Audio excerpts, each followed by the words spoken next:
Good evening, ladies and gentlemen, especially Mr. Mutalib. My name is Alan. Today I'm going to present you a post about brain-computer interface. As the power of modern computers grows alongside our understanding of the human brain, could move us even closer to making some science fiction into reality. Imagine the possibility of sending signals direct to our brain, which could allow us to see, feel, and hear. Could you possibly imagine manipulating computers and machinery with nothing more than a thought? It isn't about convenience. For several people, this could be one of the most advanced technology in decades. So, ladies and gentlemen, allow me to introduce you to the brain-computer interface. A brain-computer interface was created by researchers at the University of Adelaide to help stroke patients with their motor skills. Dr. Sam Darvishi of the University of Adelaide School of Electrical and Electronic Engineering stated, in the majority of strokes, the area of the brain that sends motor commands to the muscles becomes partly damaged and thereby degrades motor functions of the affected parts. The new brain-computer interface device helps stroke patients relearn their lost skills more easily. Thank you. As you could see, ladies and gentlemen, this is one of those devices that make life changes, because this can give back the experience of touching, hearing, and seeing to those who lost their abilities. And not only for those, also for those who were born without those capabilities. So, ladies and gentlemen, how this device actually works. As you can see in this diagram, here you have the brain where there is an implanted electrode. So, when you think about something, for example, you want to move your arms, the brain, the electrode will take your thought and send to another processor for the pre-processing enhancement, which means that when you think about something, the machine cannot identify exactly directly, because there are things called artifacts. Let me explain what is artifact. When I think that I want to move my arms, but I also blink my eye, it will be like mixed signals. So the device will not know what I want to do. If I want to blink my eye, I want to move my arms, or whatever that I'm thinking. So after the pre-processing enhancement, it will send to the fusion extraction, which after they isolated the artifact, which is the unnecessary signal. After that, after the fusion extraction, it will send to another component, which is the computer algorithm. It will change your thoughts into computer language, which then the device, the brain-computer interface, the electrode that was implanted in your brain, will do the task that you are asking, visualization, sonification, or anything that you want. So you have the feedback here. So here I have the illustration. This patient has the damage in his muscle, here in red. So when he thinks about closing his hand, like you can see here, he cannot, because the muscle is damaged. But with these green things, which is the electrode implanted in his hand, when he thinks about closing the arm, these electrodes will send signal to the brain, which will allow him to close his hand. On the other side, you have here's a robotic hand. So there's also an electrode implanted here in green. So when the person thinks about closing his hand, the brain will send a signal to this robotic arm, which will allow this person to close his hand. In this other diagram here, it's similar to this, but I have more illustration here. When he thinks, we have the signal acquisition. When he thinks about something, then it's sent to signal processing to separate and define what this person wants to do. Then we have the effective device, which is what we want to do. Here is the moving arm, the robotic arm. We have the wheelchair. You can think I need to move from here to there. with the brain-computer interface in my brain, the electrode, connected to the wheelchair. If I think I want to move, the chair will move. Also for spares and other things. So, as a way to conclude, I think in order to develop this technology, we need to focus in 3 crucial areas, which is signal acquisition. Let me explain about it.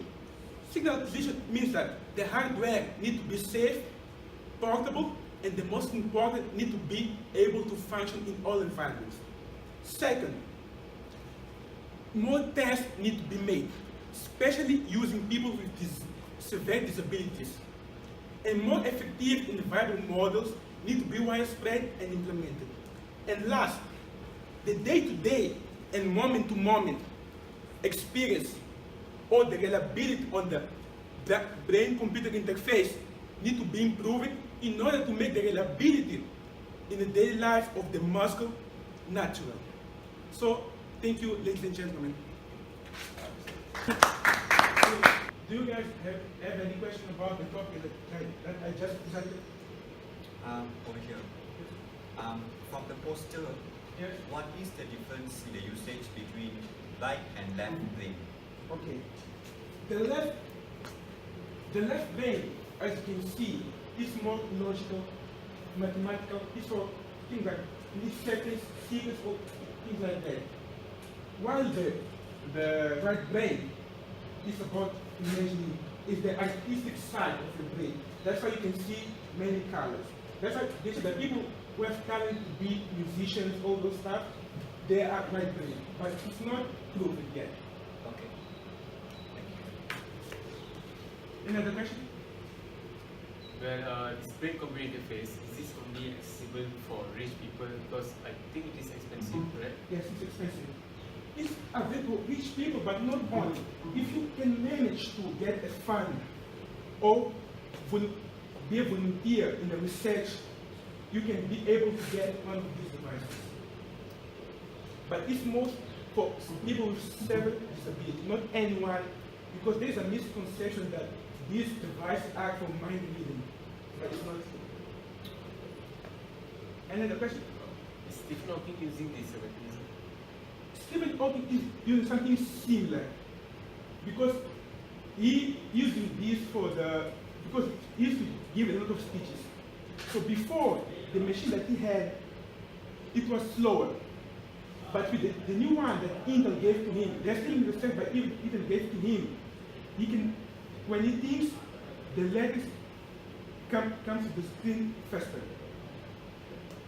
Any other question?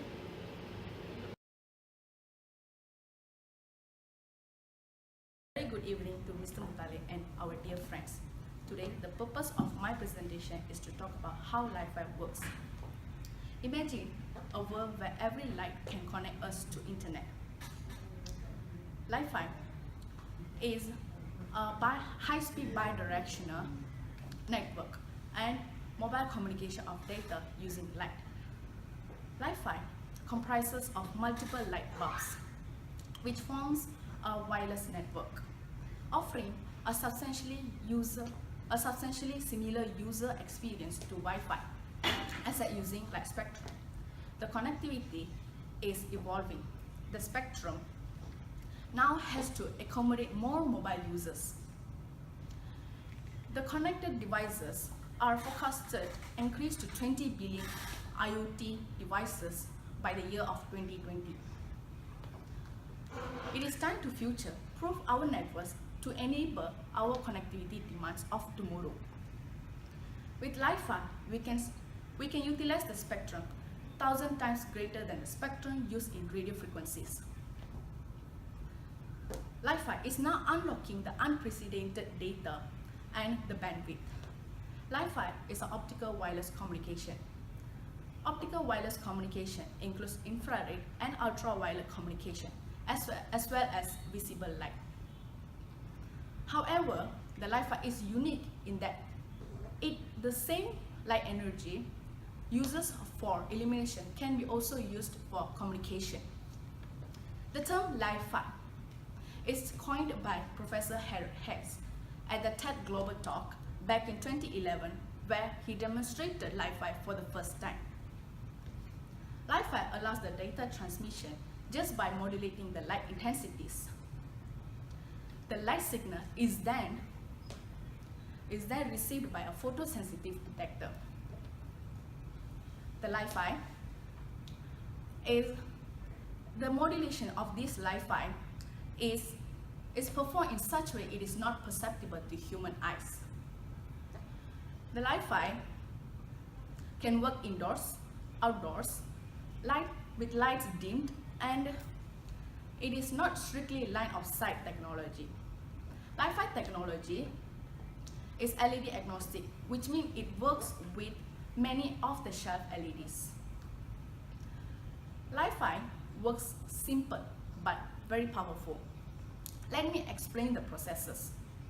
The Wi-Fi technology, it uses the constant current for the LED light bulbs. When a constant current is supplied to the LED light bulbs, a constant stream of photons is emitted from the LED light bulbs. These photons is then detected by the photodetector. Using this technique, it allows the high-speed information can be transmitted from the LED light bulbs.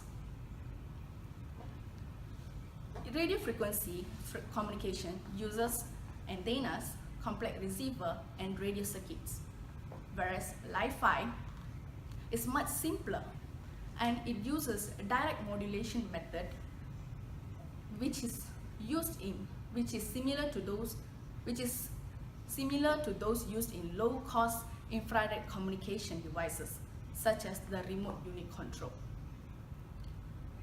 The LED light bulbs has a very high light intensities, which means a very high data rates can be achieved. In conclusion, Wi-Fi technology is being developed into a ubiquitous system technology consisting of specific combination of light transmitter, light receiver, including the solar cells, efficient computational algorithms, and networking capabilities in a wide range of communication scenarios and in a wide variety of device platforms. I end my presentation. Is there any questions to ask? Yes? How much the Wi-Fi cost? Since the company are working with the miniaturization of the Wi-Fi technology, the ultimate end goal of this Wi-Fi technology is to have the Wi-Fi technology in every mobile devices. So at the end of the day, there will be Wi-Fi technology in every wireless mobile communication. So there will be no cost associated with this Wi-Fi technology. That is the answer for questions. Any next? Me? Yeah. So what if how do we use Wi-Fi in a bright room with sunlight? Okay. For this question, it's actually Wi-Fi really relies on the light intensity. It's like it depends on the fast changing of the light intensity, not on the slowly changing levels. Since the Wi-Fi technology modulates the light intensity at a very high speed, but the sunlight is traveling at a very constant speed, so the Wi-Fi still can be detected at the receiver. It can be filtered out, so it still can be operated in a sunlight situation.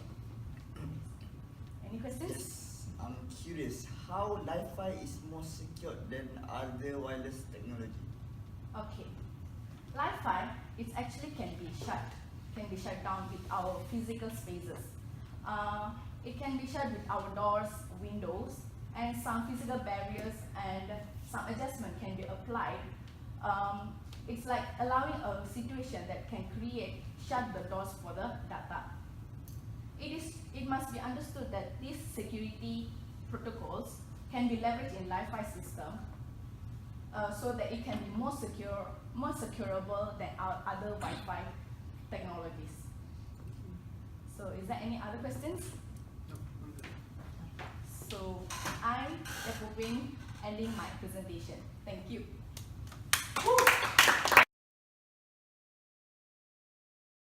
Good evening, guys. Good evening to our beloved lecturer, Sir Mutalib. Now, I will present to you about challenge in constructing Malaysian MRT, mass transit system. 7 million people, 3 million cars enter the city. Do you ever think that is huge number? Yes, it's a high concentrated population living in the city of Kuala Lumpur. Kuala Lumpur is one of the fastest growth in Asia. The problem statement is, Datuk Seri Muhammad Najib bin Abdul Razak have mentioned that for any modern metropolis to be a vibrant, to be a competitive, to be on par with other leading cities, they need a transport system, a modern transport public system. KVMR3, Klang Valley Mass Transit System. There is 3 different roads comprising more than 150 of brand new lines. But when we constructing a huge, marvelous constructing area, we will face a lot of challenge. Engineers need to think, they need to innovate, renovate everything, because every solution, every problem has their own solution. The first challenge is underground line, the earliest stage of this KVMRT system. There is 51 kilometers length, consists of 31 stations. 1/5 of the new lines is needed to construct underground, which is Sungai Buloh Kajang line. Engineers need to come out with a machine, a huge machine, to overcome this problem, which is TBM, tunnel boring machine. This machine has been brought from Germany to KL directly to start doing their work. A second challenge is underground condition. Beneath the KL Kuala Lumpur cities, there's 2 types of rock. The first is in the western area, the type of rock is sandstone, but in the eastern area, the type of rock is sandstone. In the limestone area, the type of rock is a big porosity, means there is a lot of pores. Engineers need to find a way how to prevent this pore from attacking the cutter head. Thus, engineers come up with method nicknamed slurry. But when the slurry, there is still a new problem come, uncontrolled slurry. Engineers, based on they get an idea by using the smart tunnel engineers, their really revolutionary process has come. They renovate the TBM. Another new challenge is 30-meter excavated shaft. Excavated shaft is a big hole. The 150,000 ton of TBM need to be lowered down to the ground. That's the problem.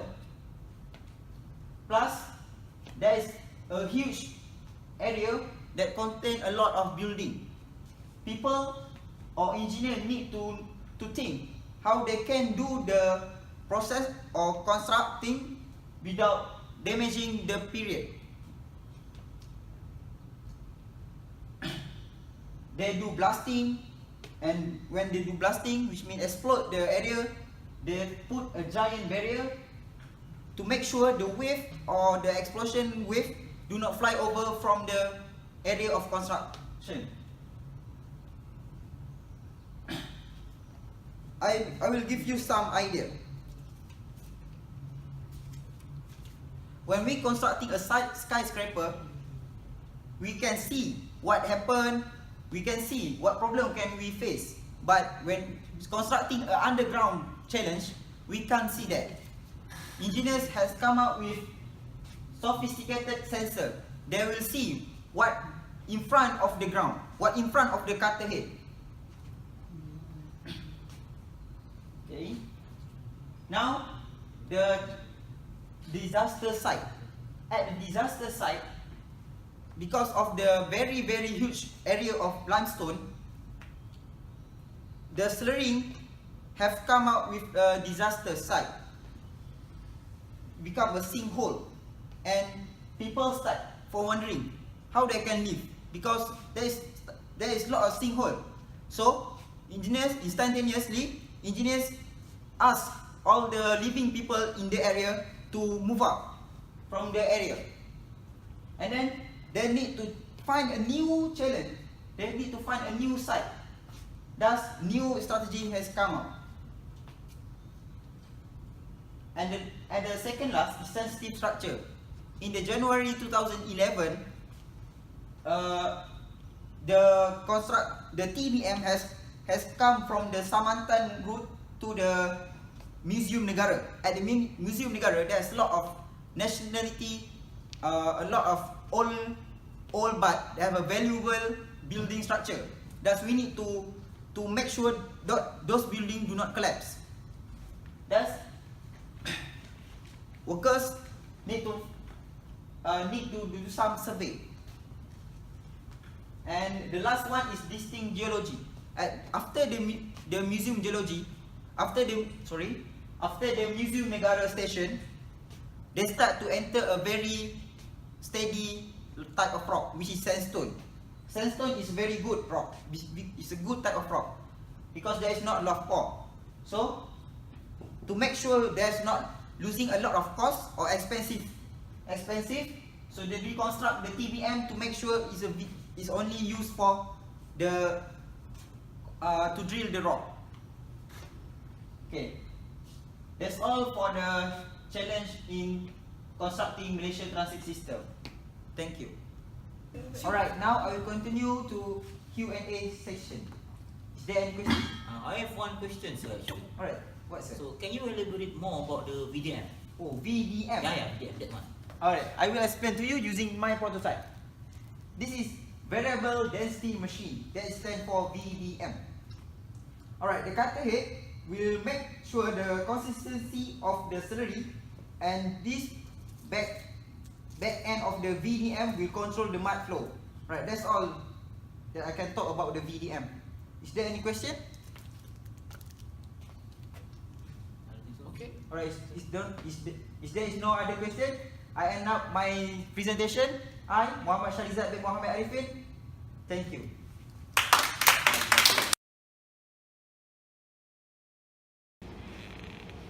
Good afternoon. Good afternoon to my colleagues and my fellow friends.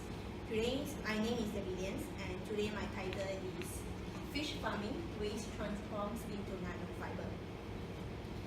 It has been long well known that we take collagen from animals for applying on our burnt skin wound to fasten up the treatment. And all those proteins that extract from animals, it's able to increase the diseases of, example, mouth foot diseases, which is very risky for our life. So the researchers and the scientists are very determined to find the resources of collagens and that change their attention to sea by testing the fish collagens in sea to replace the animal's collagen. And they create nanofibers from tilapia fish. Is one kind of fish they're able to find in Brazil, and is a lot in Brazil. And those fish able to replace all those collagens animals contents. And they did a small experiment on rats because rat is the closest living relative to humans being. So they covered the wound of the rats by using the tilapia skin, and once covers the wounds of the rats by using a gauge bandage. And the results, the cover with tilapia skins, they are able to recover faster by using the normal bandage. Yeah. So, and one more thing, the factors why fish farming waste transformed into nanofiber because of the tilapia's fish skin. In Brazil, the fish skin is a fish farming waste for their country, and it becomes an eco-friendly treatment for burnt skin. And in Brazil, it's very hard to get their lack of the resources of humans and pig skin, which they usually use for burnt skin treatment. And it's abundant in Brazil, so it is one kind of eco-friendly methods for burnt skin treatment. And the next thing is,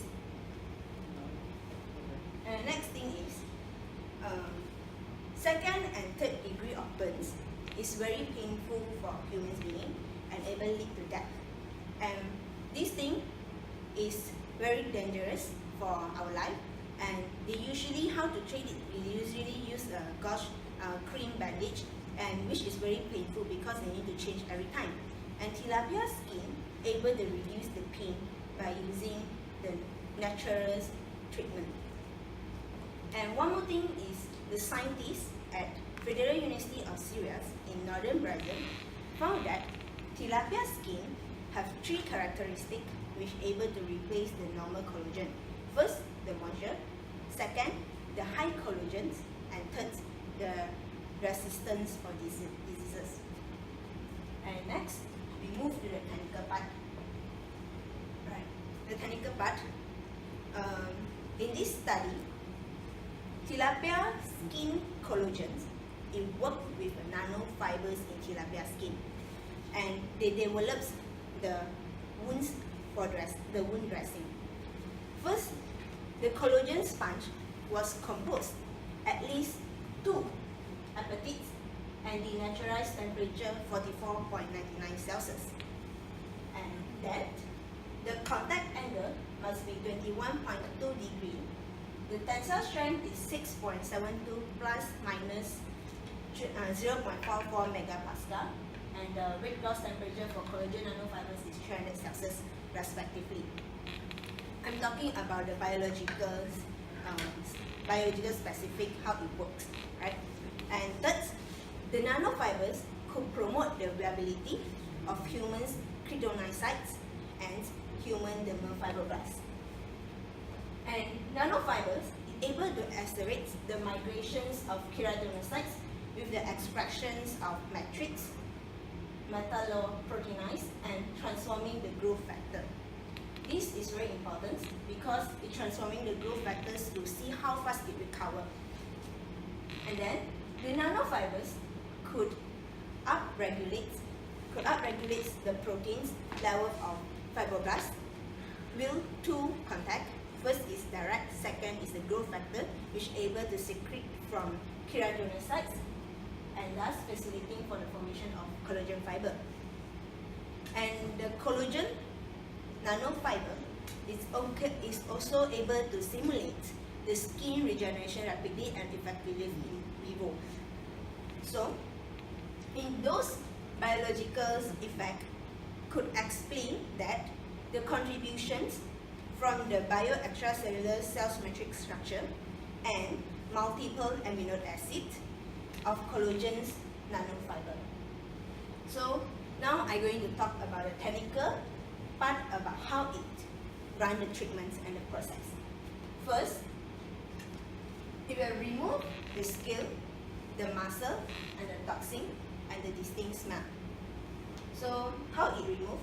By using a lot of sterilizing agent, and after sterilize the fish skin, they will put inside a refrigerator to put inside the south hollow for irradiations to kill the bacteria, which is able to keep more than 2 years. The next one is then it will stretch the skin and eliminate the skin before it's stored in refrigerator bags and restrict 10 and 20 cm.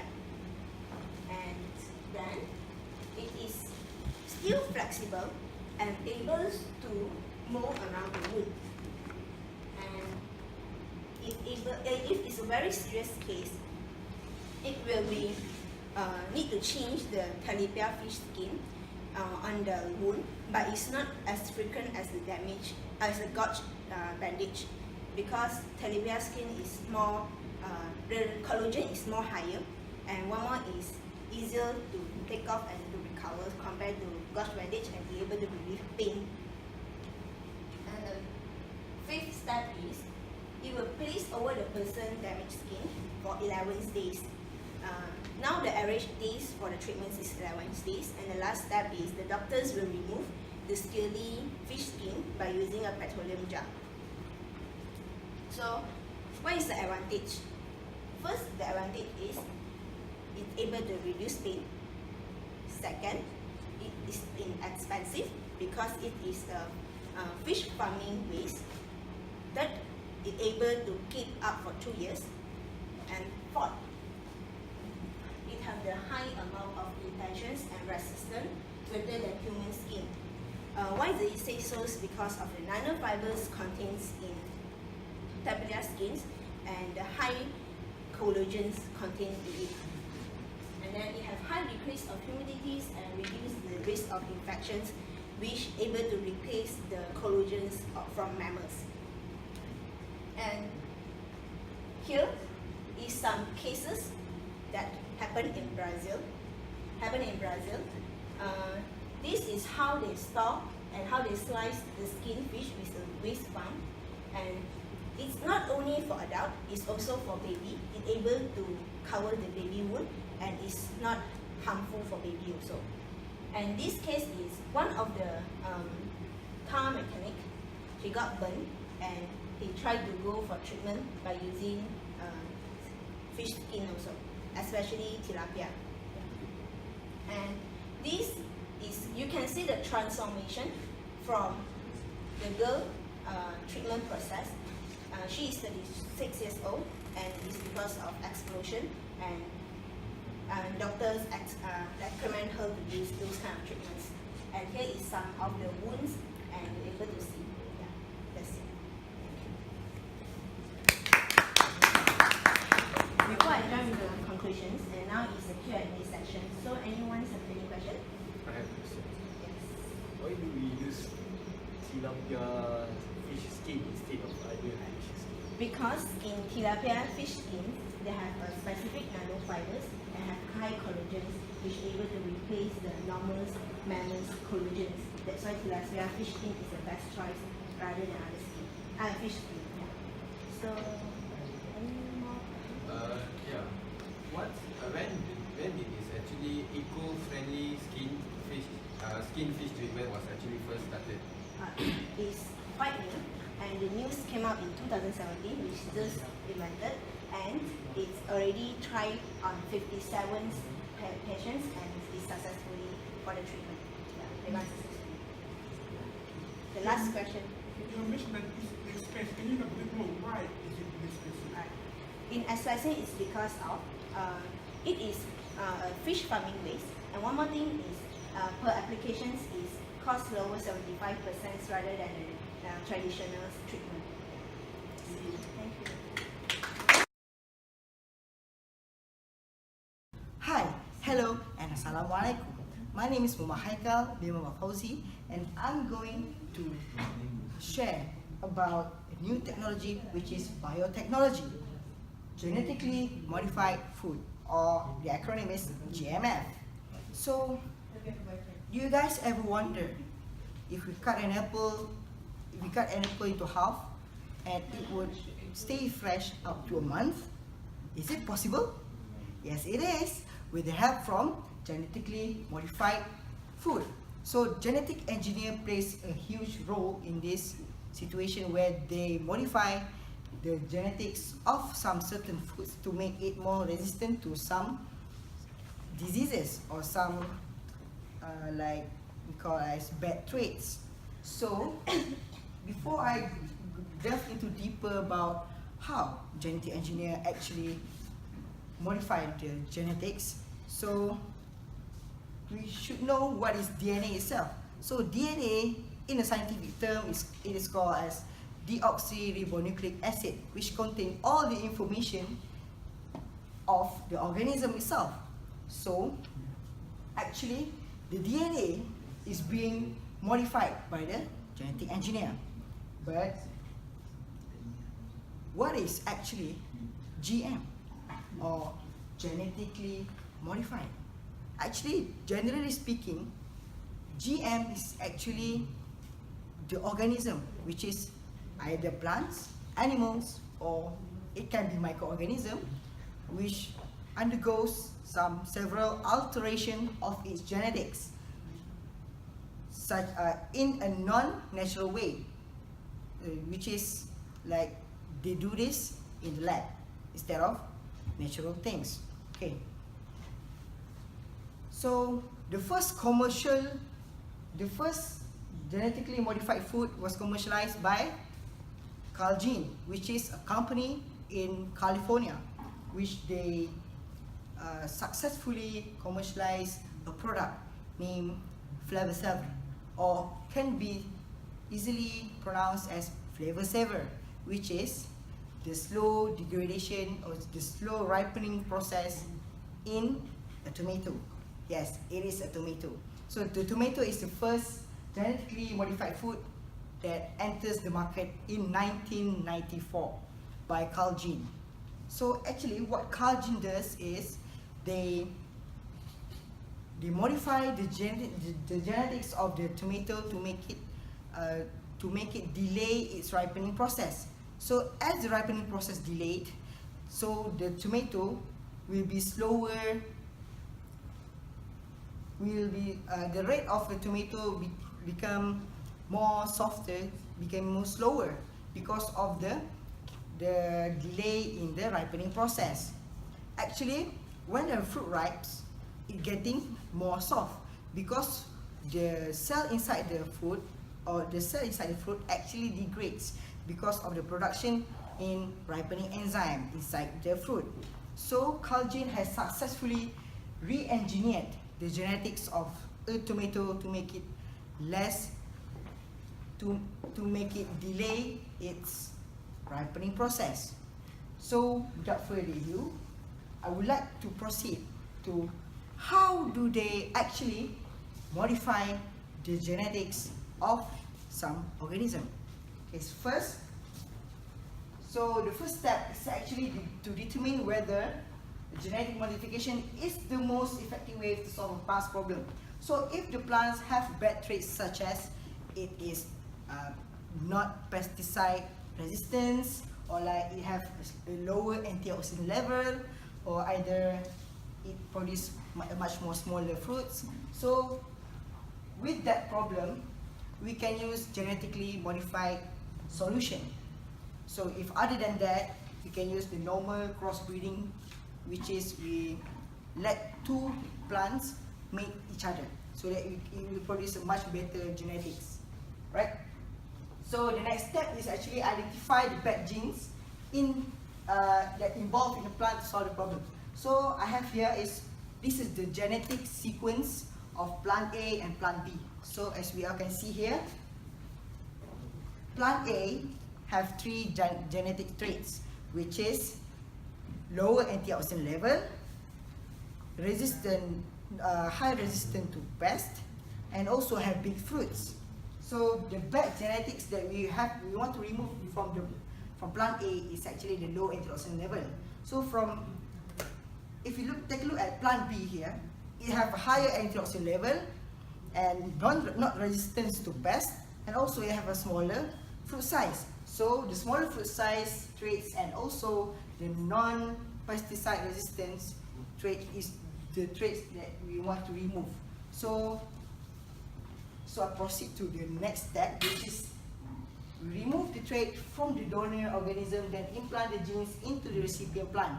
So basically here, the plant which have the most bad traits will become the donor because it have the good traits that we want.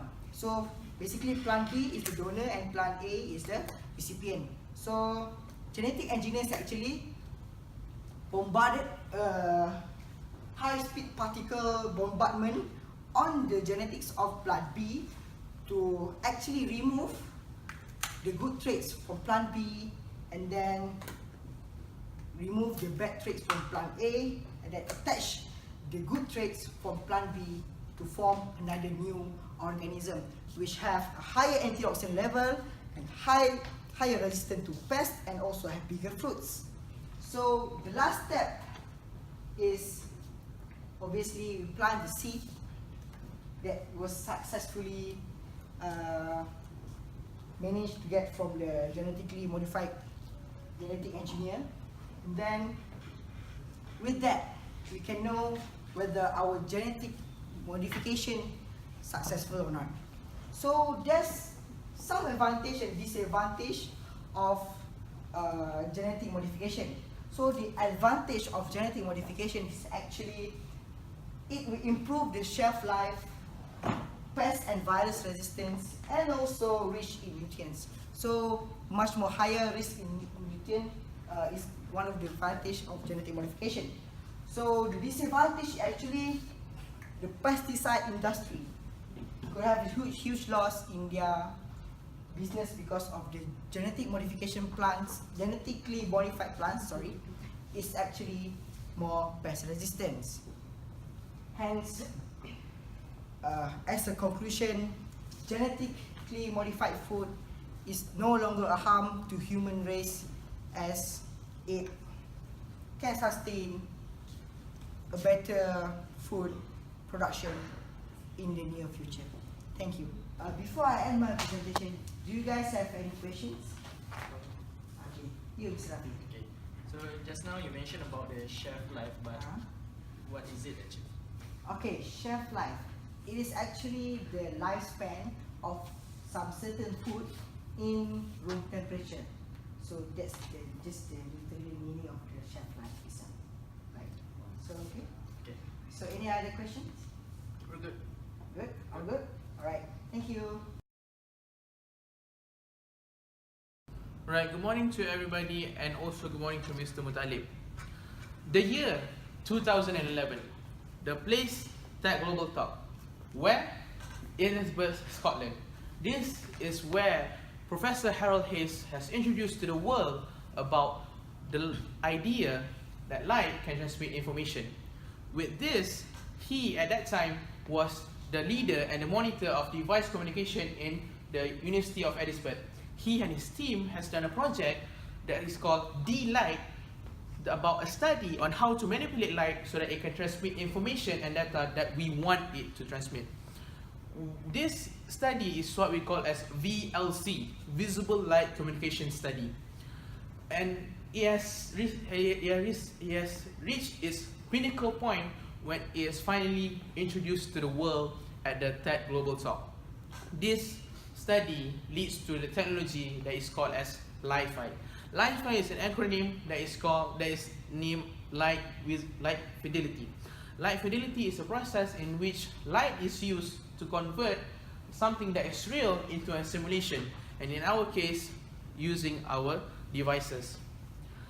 Light fidelity has been developed all around the world, especially in Russia, where the biggest electricity company, Stinscomen, has announced that they are currently doing a wireless signal transmitting network using Li-Fi. So ladies and gentlemen, how is this Li-Fi works? Well, Li-Fi uses two things, LED and also a photodetector. LED is used because it is a semiconductor device and current and electricity can flow through it. So what we do is that we use the electricity and current, we transmit the data in terms of current and flow it inside the electricity into the LED. So here I have an LED, and then when we transmit the electricity into the LED, it will finally give out a light. When it gives out a light, this is what we call as dip, because light is out. And then this is what we call as dim, because light is off. And that is how the data is being transported into the photodetector, which is self-explanatory. It detects the light. So because this is an LED and the dipping and dimming is too fast that it cannot be seen by our naked eyes. And then when it hits the photodetector will detect the light energy and will convert it into a binary code and send it to our devices, our phones, or anything that is using electromagnetic devices. So let me show you guys a little bit about how this thing works.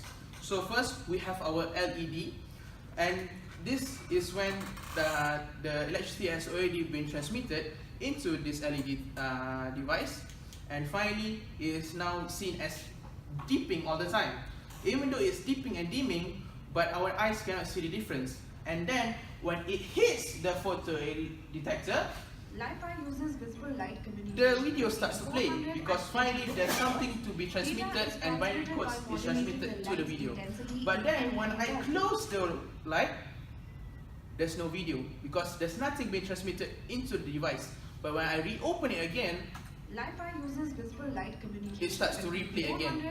So that's enough for today about that. Let's talk about the advantages of using this Li-Fi. Why is it so good? Why is it being developed around the world, especially in Russia? So Li-Fi has been developed around the world because it is so fast. It is really, really fast. The fastest speed of internet using Wi-Fi in the world right now is currently in Korea, which is 100 gigabits per second. That means you can download 18 movies in 1 second. But when using Li-Fi, you can use the internet speed at a speed of 224 gigabytes per second. Can you imagine what we can do with that much speed? And besides that, it is also very, very safe because it is not connected to the electromagnetic waves. So that means Li-Fi uses visible light. So do you guys go to the airplane, and when the airplane starts to move up, the pilot will start to say, alright, stop using your phone, stop using your Wi-Fi, because it will disrupt the flow of the airplane, because it will disrupt the electromagnetic flow of the airplane, really, yes? But when you use Li-Fi, it uses visible light, so it will not have nothing to do with the electromagnetic wave of the airplane. Thirdly, it can also be used in traffics, where traffics nowadays, cars are using LED lights as their brakes and also as their front lights. So finally, a car and another car can be transmitting any data or any information and can be communicating by using LED lights. So let's now talk about the minor little bit of the disadvantages of this visible light or Li-Fi. The minor Li-Fi disadvantage is that it cannot pass through walls. So that means if you're using it in this room, when you go to the next room, you cannot use Li-Fi because you cannot pass through walls. However, in my opinion, it's not really that disadvantage because, well, hacking will be a nothing because the hacker needs to enter your room in order to hack your Li-Fi. So hacking will be nothing, and also it will be more privacy because you can only use your Li-Fi, not other people. And finally, Li-Fi needs to be on every single Li-Fi needs light to be on every single time. Light cannot be off because if it is off, there's no light and there's no Li-Fi. So as a conclusion of my presentation today, Li-Fi is still a developing stuff. Li-Fi is still a developing technology. So just like what I said about the disadvantage that light needs to be on all the time, well, good news, there's a study that shows that light can be dimmed until our eyes cannot see the light anymore. So finally, what I want to say, Li-Fi is the future of our cyber technology. Thank you very much. Alright, since I end my presentation, now I open the Q&A session. Okay. Sir, I'm really curious. What is the difference between Li-Fi and Wi-Fi? Oh, great questions. Alright. Li-Fi is what I said just now, is light fidelity, and Wi-Fi is wireless fidelity. That means Li-Fi uses light intensity or visible light, while Wi-Fi uses electromagnetic wave. So that's the main difference. Furthermore, you can just Google it. That's all. How about you? My question is the same. This great minds think alike. Very good. Okay. Any more? No. No more. No more? All right. I end the Q&A session. Thank you very much. Oh, marvelous. A very good evening to all of you guys. My name is Afiq Radzuan and I'm from Petroleum Engineering Department. Trust me, I'm sure you guys will enjoy our time together this evening. I'm going to share you some of the most exciting ideas about this topic which is the microelectronic capsule, or also known as the PCS. Our body is a very sensitive system. Most of the doctors are unable to discover or detect the disease inside our body. Thus, it became too late to cure it, and death might be occur. To remove this problem, scientists have discovered an electronic capsule back in 1972, and now it is called as the microelectronic capsule. As you can see in front of you, this is the prototype of the microelectronic capsule. And don't worry, I will later on explain more about the microelectronic capsule. What is microelectronic capsule? Microelectronic capsule is basically a multi-channel sensors that is used for medicine and use microtechnology. This has been developed for the internal study and to detect disease and abnormalities in patient's body. The measurement parameters include the temperature, the pH value, conductivity, and also the dissolved oxygen inside the gastrointestinal tract, or also known as GI tract. Capsule is divided into 4 main things that can measure the parameters that I mentioned just now, which is the contact gold electrode, the 3 electrochemical cell, and the silicon diode, and the last one is ISFET. If you look at the picture in the slide, or the pill itself, the pill is divided into two parts. The first part is basically the camera or lens that can take the picture, the 2 pieces in 1 second. And the other part is basically the battery packs, which can last about 8 hours. Ladies and gentlemen, how microelectronic works? Before patients swallow the pills, they have to empty their stomach around 10 to 12 hours. With the help of water, the pill will swallowed and it goes through the GI tract, and there it measures the multi-parameters analysis, and from there the recording device will send the images and data to the computer for further analysis by the doctors. After completing its mission, the pill will come out of the patient's body by the normal bowel movement.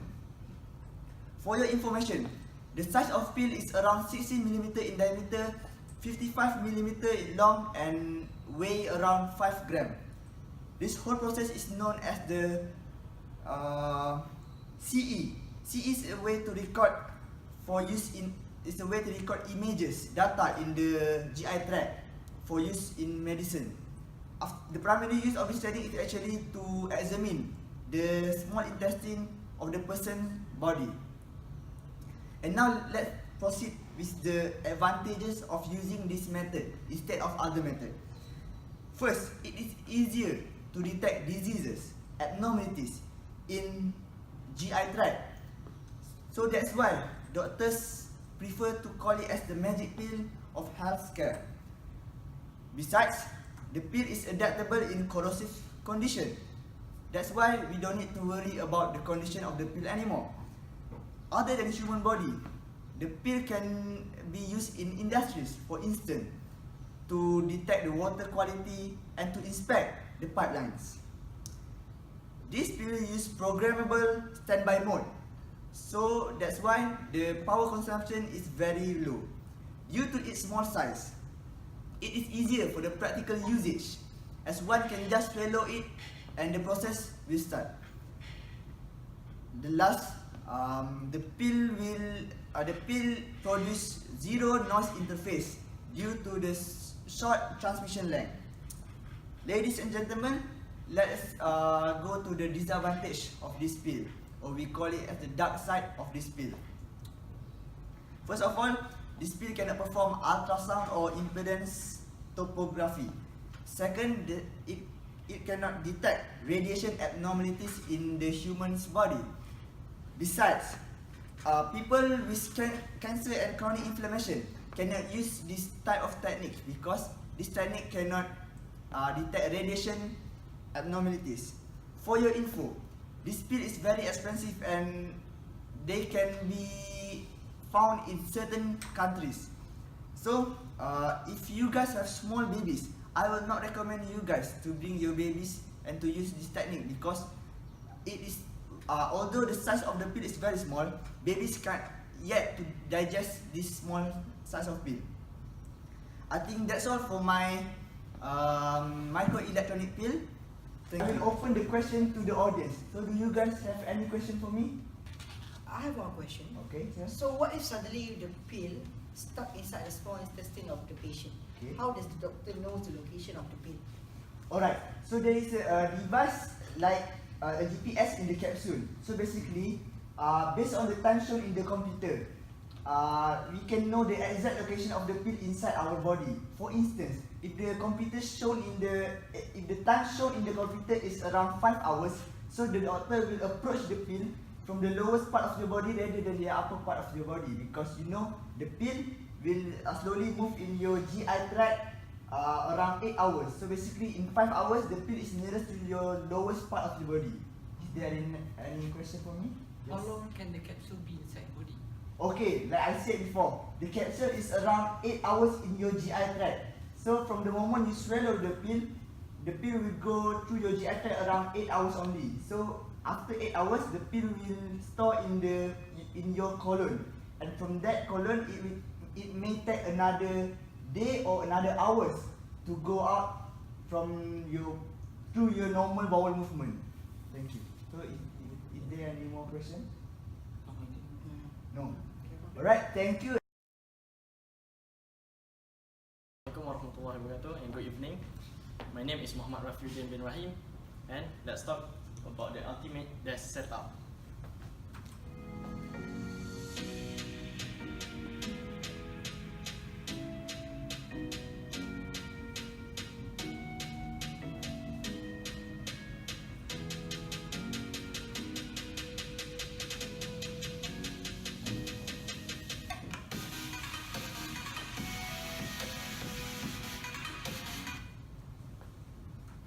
Alright, so since we are as a student who spend a lot of time working at the desk in front of a computer, do you guys think that it makes sense to design our ideal setup so that we can maximize our productivity and also to stay inspired throughout all day long?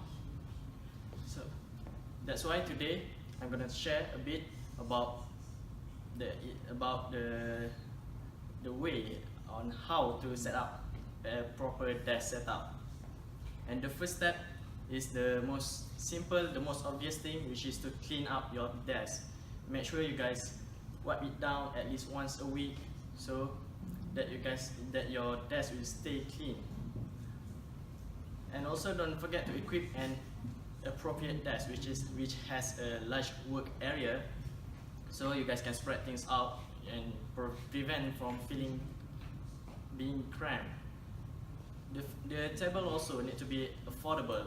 Why? Because we need to invest more on what goes on the table rather than the table itself. Ladies and gentlemen, after the desk, chair is the most important piece of furniture. But unfortunately, chairs are very easy to find in our market due to so much option and so much price point. So if you want to go for a look, you want to go find an ergonomic chair, you guys need to meet those requirements. The first one are the lumbar support, which is the curve at the back of the seat, and the second one are the seat depth, which need to be fit to your body. And the third one, the chair height, which must be adjustable. The armrest must have at a proper height, so your shoulder does not hunch. And the reclinability, the chair must be able to recline about 135-degree angle. And the material must be durable. Mostly people goes for the mesh chair, which is our classroom chair. And the third step is the lighting. A good quality lighting can affect your mood and also your well-being. That's why the best lighting for your desk setup is actually the natural light. So I hope you guys can embrace your natural light And don't forget about the lamps because we need additional lighting during the darker hours of our day. For example, use a few table lamps that offer soft glow, a nice soft glow, such as the Realia that I bring, and also it has a very nice design. The fourth one are the adequate equipment, or you can say as the things that we need that must be on the table. For example, the first one are the monitor stand, which function to raise the monitor for to meet our eye level. Also, the mouse pad must have a smooth surface, or also provide a little cushion for our wrist. Then the monitor must have a large screen size. The mouse pad, the mouse and the keyboard must be wireless, so you guys, it's easy to put away to do other things. And for headphones, I recommend you guys to go for headphones that have noise cancelling feature, because as a student, especially the one in the hostel, there are a lot of distracting noise. And you guys also can add greenery to your desk setup. For example, and you guys can use an indoor plant such as the one that I decorate my setup right here. Why? Because plants can actually improve our productivity and also give happiness for us. And the second last are the personalization. You guys can go decorate your desk setup on your own theme. You set up your own theme, but you must put a minimum value of personal decoration, because if it's too much, it will start to disturb you. It start to attract your attention from your work. And the last one are the organization. Basically, it says about to hide things that you doesn't want to look at. For example, you keep things that you use daily on the desk, such as the pen and notebook, and you use regularly or weekly, such as stapler and puncher. You put it in the desk drawer. So to conclude of this guideline,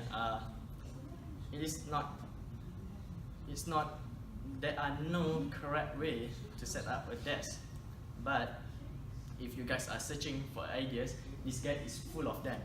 So if you have you're wondering to do what to start and what to do, you guys can take a look in this guideline.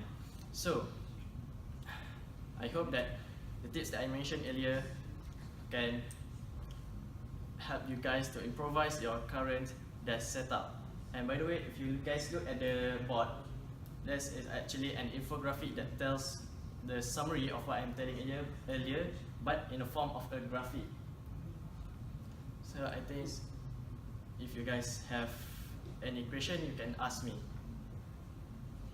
So do you guys have any question? I have a question. Okay. What if I'm not that good at taking care of plants? So what should I do next? Thank you. So yes, that is a very good question.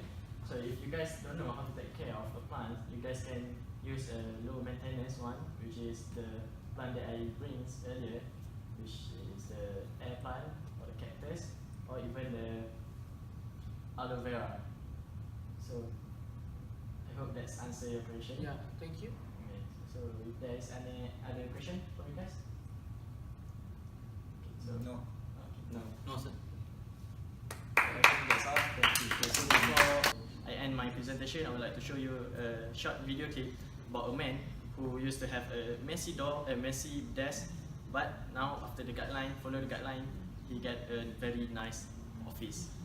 So let's take a look.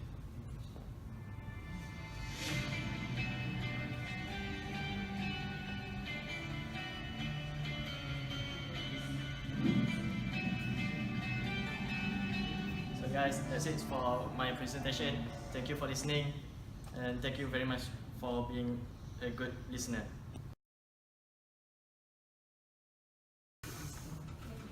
A small step for a man, but a great leap for mankind.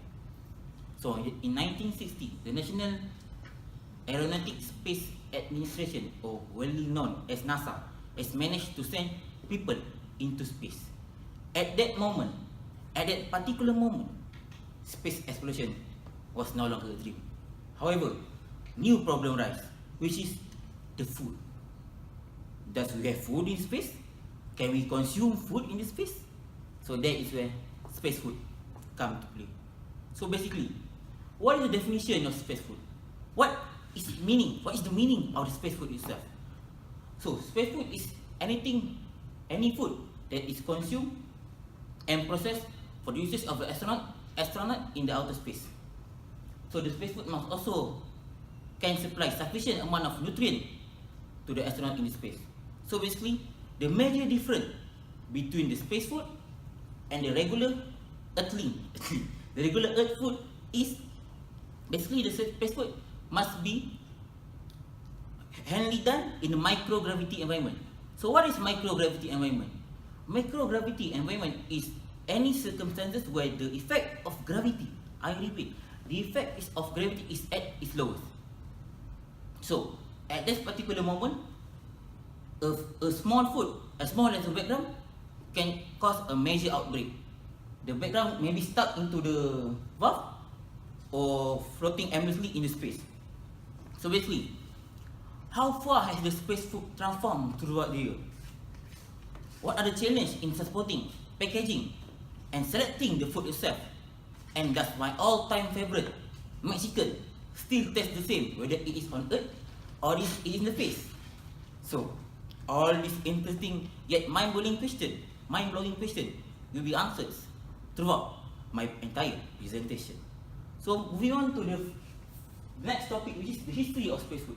Basically, the first space exploration is merely about several minutes, so there are no need for the space food itself. But when Project Mercury is launched, the duration becomes longer. So the first space food is in the form of semi-liquid substance that is put into a two space-like structure. So if the astronaut want to consume the food, he must squeeze the food out of the two space-like structure and eat it using a straw. Then comes Project Gemini. In Project Gemini, the food becomes freeze-dried.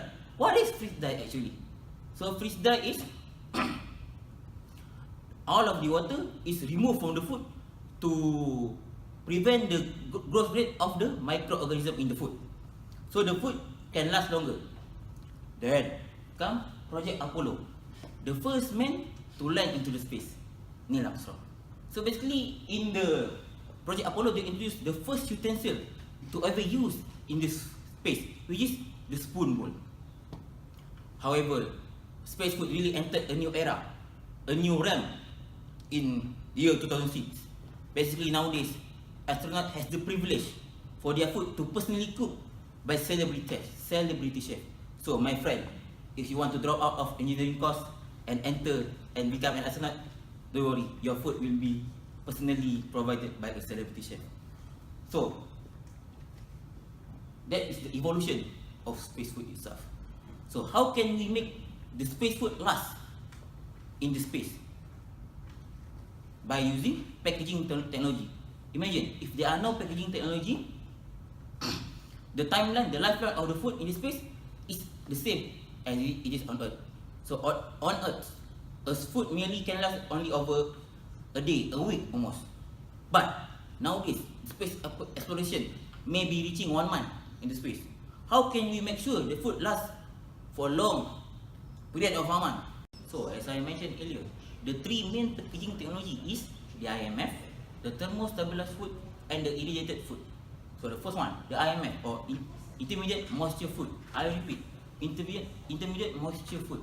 So basically, some of the water is removed from the food content. Why?